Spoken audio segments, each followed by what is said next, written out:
Maybe you've officiated 1 or 2 weddings, you got them under your belt. Maybe you've just been to weddings, you look at the officiant and you say, I wonder what it would be like to do that for a living. But you're also wondering, how is it even possible to become a professional wedding officiant? How do you break into the industry? There's so many other officiants, there's so many other companies. How do you get couples to find you? How do you put yourself out there? Where do you do it? All the things. Isn't it impossible?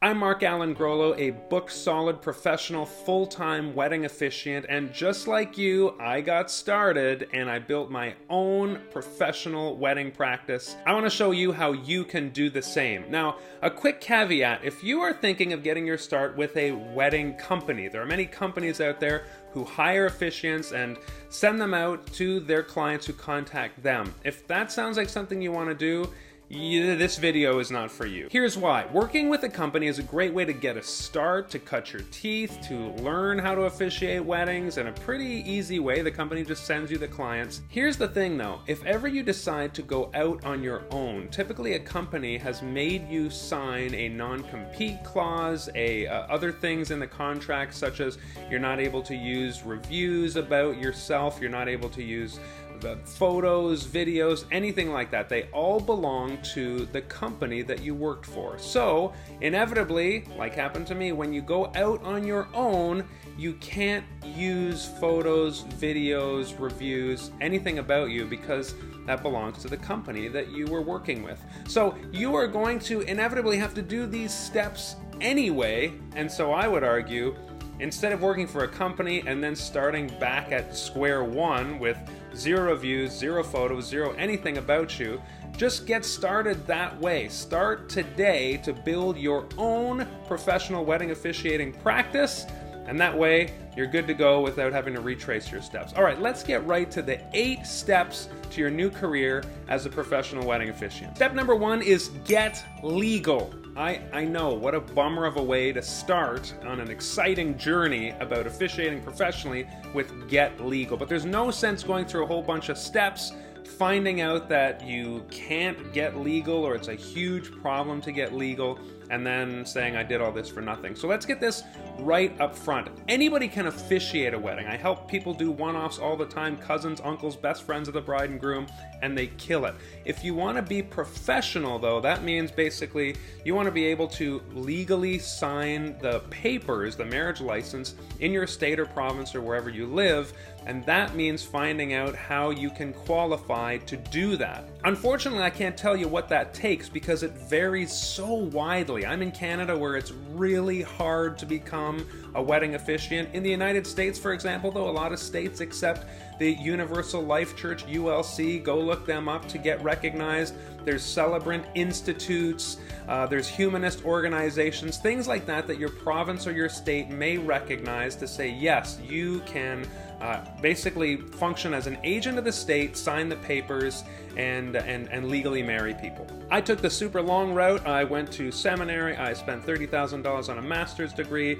I became a licensed minister. Then I decided I didn't really want to be a minister, but I love doing weddings, and so here I am. I wouldn't recommend that route. There might be a much simpler way for you, but whichever it is, I would say call your local jurisdiction. Call your province, your state, your municipality, whoever's in charge of registering weddings, and say, I am thinking of becoming a legal officiant. What do I need to do? What do you accept? What do you recommend? Do you have a page of guidelines, a website, something I can refer to? They're typically very helpful. Don't be shy to ask, but make sure you know exactly what you got to do before you get on the journey of starting your own officiant practice. All right, I'm sorry, that's such a drag of a way to start. Get legal, but it's an important step if you want to be professional, so get that out of the way.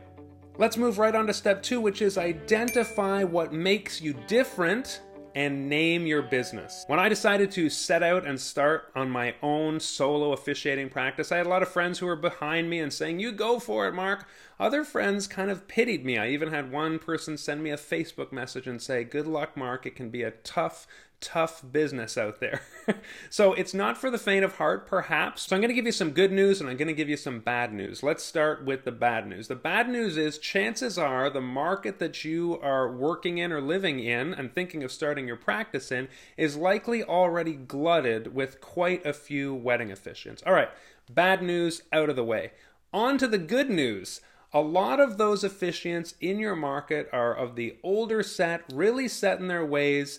They are not exactly sure how to connect with the way that the wedding industry, ceremony industry is changing, how to do a fun, exciting, vibrant, casual style, very personable wedding, because weddings just a couple of decades ago were extremely formal. So you have that edge. Now think about this. When a young couple sits down and they start Googling wedding officiants in my area, what we want to accomplish is basically to figure out how to be front and center, how to rise to the top on Google or any search engine when couples are looking for that kind of officiant in their area. How do we do that? You're probably thinking, wait, I don't even have a website yet. Good for you. That's a step farther down the line. Before you build that, though, before you get to that step, you got to sit in this brainstorming process. Pour yourself a cup of coffee, sit down with a pen and paper, and start thinking about how to set yourself apart in a glutted market of wedding officiants. Here's how to do it. You, the officiant, the one providing the service, you need to tell the couple what they want in your business name. When I got started, that's how I named my business, Unboring Wedding. How did I do that? Basic market research. When I worked for the company that I was officiating for, I sat down with couples for our initial meeting. The company would connect me with them. We'd sit down and I'd say, hey, what kind of ceremony do you want? And I started noticing this pattern of couples in Toronto saying, please, Mark, we just don't want something that's boring. Please, just not a boring ceremony. A few years of doing that, and then when I set out on my own, I decided, what did couples want the most? They wanted a ceremony that was not boring.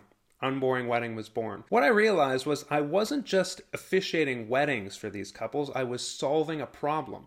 The problem they were coming to me with was this fear of a boring ceremony. It's like that old business adage, people don't want a drill bit, they want a hole. They just have to buy a drill bit to get the hole that they want. So don't become so obsessed with the drill bit and act like that's the be-all end-all. It's the hole that people are after. Same thing with officiating a wedding. Couples are looking for a fun, vibrant experience, and that's where you come in with your business name, with your unique selling proposition, it's called in the business.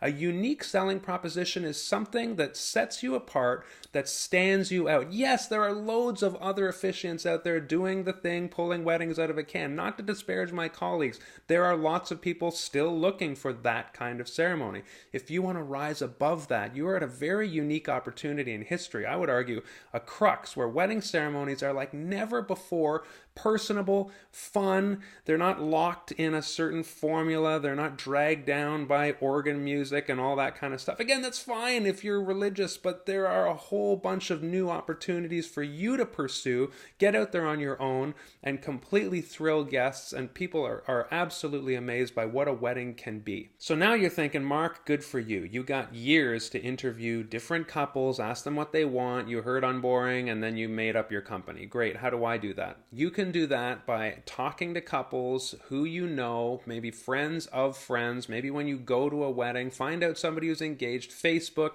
reddit.com, there's places on the internet that you can jump on and say, hey, I'm just wondering, just doing a little bit of research, what do you want in a wedding ceremony? Or another good question, what don't you want in a wedding ceremony? You'll get some great answers. Then you can start to brainstorm how to put yourself up front when couples find you on the web or ask about you or see your business card. Again, future steps, don't worry. What are they going to see right off the bat that sets you apart? I would argue your name is not an amazing start. So for me, Mark Allen Grolo Weddings, people look at that and they go, okay, that's your name. So if you can avoid that at all possible, do so. Try to think of something in the name that will pop, that conveys exactly what you do, how it's different, and what sets you apart, and what the couple wants. Again, you're solving a problem for this couple. What is it? So longandboringceremonies.com is probably not a thing. I haven't checked it. But it's because nobody wants that. What do people want? They want short and sweet. They want lighthearted. They want fun. They want moving. They want a great experience.com, whatever it is. So figure that out. Do the research. Find something that's not taken and present yourself in an exciting, unique way to couples. Which leads us now to number 3, which is design your brand.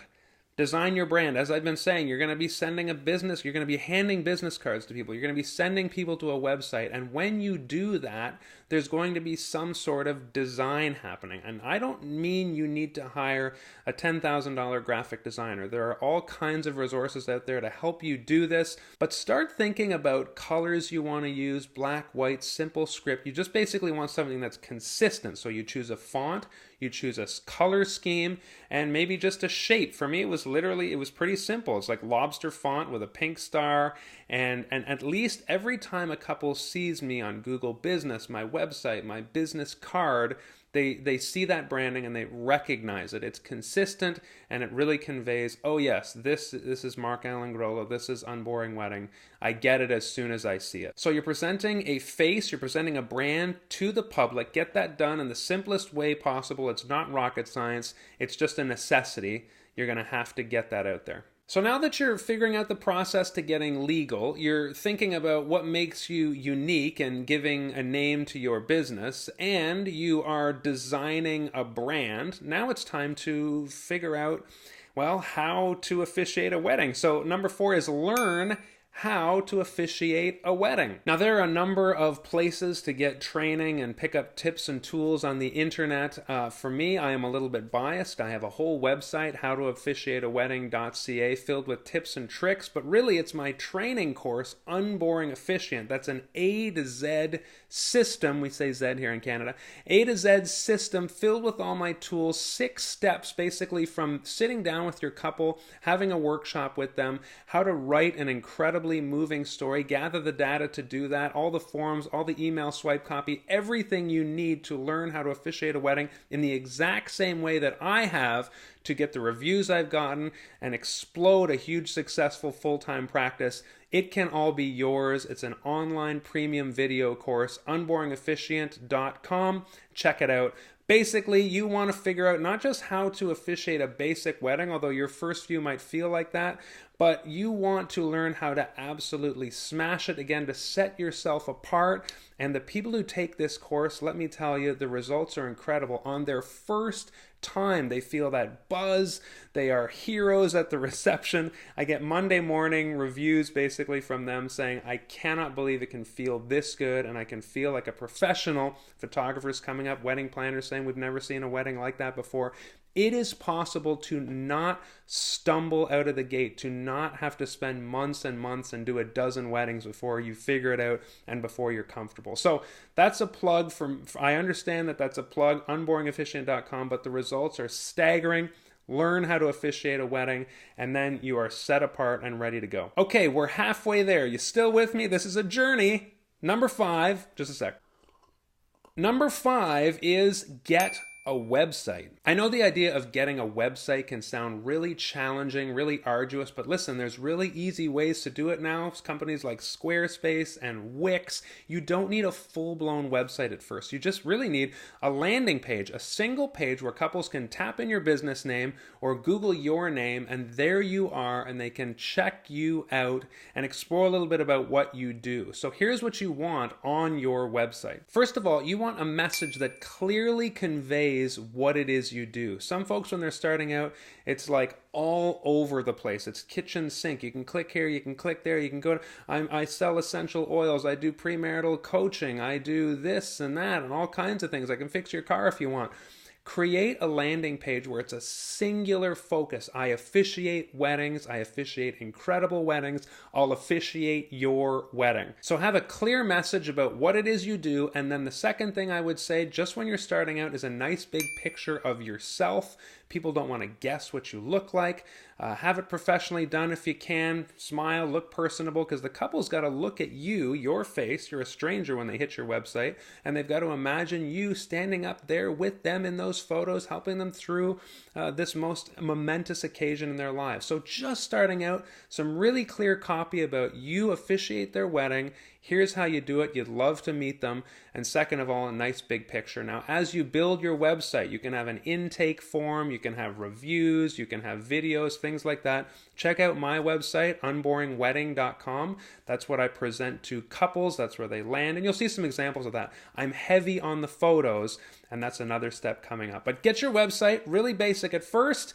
and then build it as you go on. You don't have to do the Rome in a day thing. Step number 6, this is the really important one and the one that is the biggest conundrum for most people. Number 6, find your clients. I hear it all the time. Mark, this is all great. How do I find clients? Where are the couples? How do I get them to notice me? Well, again, we've done a lot to set you apart and get you noticed in the previous 5 steps, so there's all that going for you. Here's 4 things you can do to get clients and get noticed in your market. First of all, you're going to want to tell your whole network that you're in business, and you're going to want to send them to the website you've created. So that means on any social media you're on, Facebook, Twitter, Instagram, all the things, basically blast it out there. Hey, I've just launched this business. Do you know anybody who's getting married? I can do this now. It's amazing how you've probably been to several weddings. You probably know people who are going to weddings this summer. I'm going to a few weddings. I'm traveling across the country for a wedding. Blast it out there on every social media channel you can. Now I officiate weddings. Send people to your website where, of course, there's clear copy about your style and how you like to officiate, and there's nice pictures of you. Don't just rely on social media, though. You're going to want to email as many people as you can. So go through your contact lists and literally just email everybody you can and say, hey, just want to let you know I've started this new venture. I officiate weddings.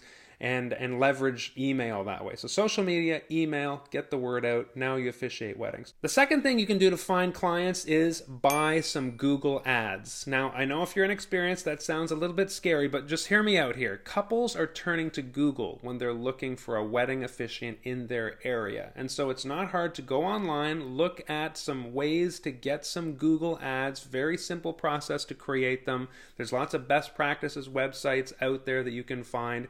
Here, all I'm saying is couples are Googling, looking for officiants. You want to be there at the top in your market. And so that's just another way to make sure you rise to the top as your website slowly ranks organically and you come to the top because you're a great officiant. There's lots of traffic. People spend time on your website. Until that time comes, you might want to cheat a little bit and buy AdWords in your area. Keywords that couples are searching like wedding officiant in whatever county, and there you are. So just give that a consideration. The third thing you can do to find clients is get a profile on a vendor referring website. And so what I mean is sites like Wedding Wire, The Knot, Thumbtack. People have mixed results depending on where you are. I'm on Wedding Wire, couldn't be happier with it in Canada. I've heard some dicey things about it in the States, people getting not great leads or spammy, or again, The Knot is similar. Thumbtack, people are having great responses with. So figure out what's really great in your area, ask around, check them out. A lot of them have trials and things like that. And that's where, again, that's where couples are going to find their wedding vendors and their wedding officiants. And the other good thing is when couples do turn to Google, if you've got a profile on one of these vendor referring sites like Wedding Wire or The Knot, that'll actually come up on the first page a lot of the time, your name, your company. So you definitely want to try to get a profile up on those websites if you think it'll work for you. And the fourth thing you can do to find clients is to create a business card. It's a physical thing. We've been talking a lot about the web and social media, but that physical card, get a card and hand it out liberally anytime it comes up. Hey, what do you do? Oh, I'm a wedding officiant. Bam. When it comes to that physical business card and networking with actual people, I'm going to tell you there's nothing bigger and nothing more important than networking with other wedding vendors. They can be our biggest advocates. They can be our biggest referral source. And so when you're new to the market, I would say meet up with wedding planners, photographers, owners of venues, people who own places where people get married, things like that. Do as much pavement pounding as you can, and just under the auspices of, I would just like to meet you. I'd just like to chat a bit about weddings in the area. Ask them for 5 minutes. It doesn't have to be a half-hour coffee or something. Say, can I just meet you briefly, introduce myself, and ask what the wedding scene is like? That's what I did when I moved into a new area, and I met as many people as I could, photographers, planners, venue owners, and now they're some of my biggest cheerleaders. They send me my most leads and client referrals, and so there's nothing like getting that business card, meeting them, making a great impression, giving them your card, and then just waiting for them to refer you to their couples. Number 7, this one is key: collect photos and videos of yourself officiating. Clearly, I am a fan of this, as you can see. There is nothing like the credibility that comes from pictures, that whole thing, a picture is worth 1,000 words. When couples hit your website, they need to see themselves in your life. They need to see you in their wedding. They need to see them in your wedding, that vice versa.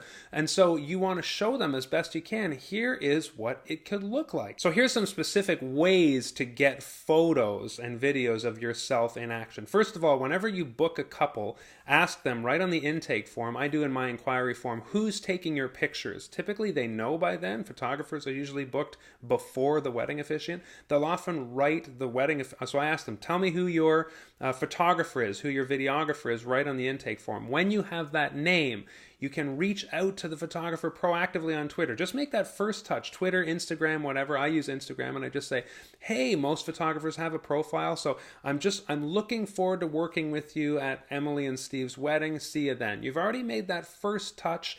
You've made it into the photographer's books. You've made it on their radar, so to speak, so that when you ask them later on, you're not a total stranger coming out of nowhere. So make that first contact with the photographer and videographer right out of the gate. On the wedding day, this is something I teach. I always say when you get to the wedding venue 45 minutes early to do all the checks and stuff, go to the wedding photographer, walk up to them, introduce yourself. You're going to want to have a little meeting before the ceremony about taking photos and what the couple has said, and is it okay to take photos? Do they need to know anything about the order of the ceremony? That kind of thing. So connect with the photographer in person when you get to the wedding venue. Don't be a stranger. We can work really well with the wedding photographers, and again, make that second contact now. So now you're really not a stranger. They know who you are. The third way to get photos of yourself in action is to reach out to the photographers and videographers about a week, 2 weeks after the wedding, somewhere in there, and say, hey, it was great working with you at Emily and Steve's wedding. I'm just wondering if in all your photos you happen to capture a few of me in action that I could possibly use. You're going to want to tell them, of course, anything I use, I will credit you, I will link to you. Tell me what you need from me so that I can use that picture. It'll really help me grow my business. That's what I did for every single one of the photos that I have of me officiating. Photographers are happy to work with us typically, especially if they're credited on all the social media. They're linked to on their website. It's good for them, it's good for you, so it's a very mutually beneficial arrangement. All right, we're almost there. The 8th and final step to your new career as a professional wedding officiant is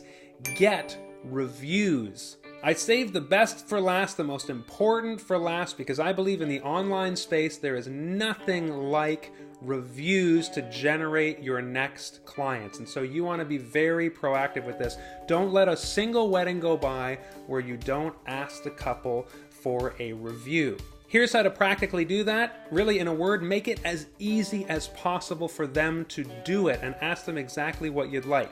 And so about 10 days after the wedding, 2 weeks, don't do it 3 days after. They're typically on their honeymoon. So 7, 8, 10 days after the wedding, I always follow up and say, hey, your paperwork has been mailed in. I loved working with you. Thank you so much. And if it's not too much trouble, please leave a review if you can. And I put the link right there. If you want a Google review, put it right there. If you want a Wedding Wire review, put that link right there. And then say, if it's too much trouble, I won't ask you again. I loved working with you, but your review will help me be able to do this for amazing couples like you in the future. So if you can, please do. Make it easy for them to click, land right on the page, write some great things about you, give you 5 stars and move on.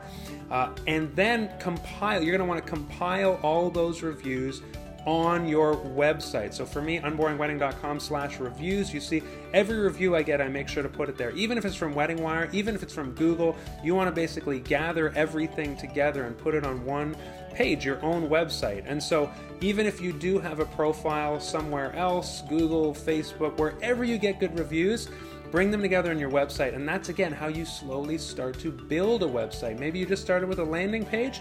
Now you have a review page as well. Now, before we wrap up here, a word about your fee. A lot of people ask me, how much should I charge to officiate a wedding? Now, I'm going to be frank with you and say, before you have the reviews and the photos and all this, the stuff that takes years to accumulate, before you have all that, you might want to consider coming into the market just at or below the average. So if you look around and you see, oh, most officiants charge $400 or $500, you might want to do 400. Again, don't come in too low because people are going to think you're no good. But also, if you're too high, people are going to say, well, how do I know if you're as great as you say you are? So come in kind of at the industry standard, don't devalue your work, but very quickly as you get reviews, especially if you learn to tell the couple's story, if you take a course like mine and you're absolutely killing it, you're getting great reviews, you're getting pictures of you in action with people laughing and having a great time, don't be afraid to start charging more as soon as you can. Right out of the gate, I started charging double. I started gathering those photos and pictures, those photos, those reviews, those videos, ask videographers if you can use footage. And that sets you apart as a premium wedding officiant and in your industry. So it's just like anything at all. Like there's the $2,000 laptops and there's the $500 laptops. There is a market. Plenty of people are buying the $500 ones, but plenty of people are buying the $2,000 ones as well. So if you decide to be a premium wedding officiant, don't worry about that. There will be people out there who want the very best. That can be you. Go for it. So there you go. Now your ball is rolling. You're officiating. You're getting some reviews. You're getting some photos. You got a website. You keep building the website. You officiate. More photos, more reviews, etc., etc. You're huge. You're the biggest wedding officiant in your market. Hope it was helpful. Leave a comment below. I always read and respond. Like this video, subscribe to the channel, and I'll see you in the next one.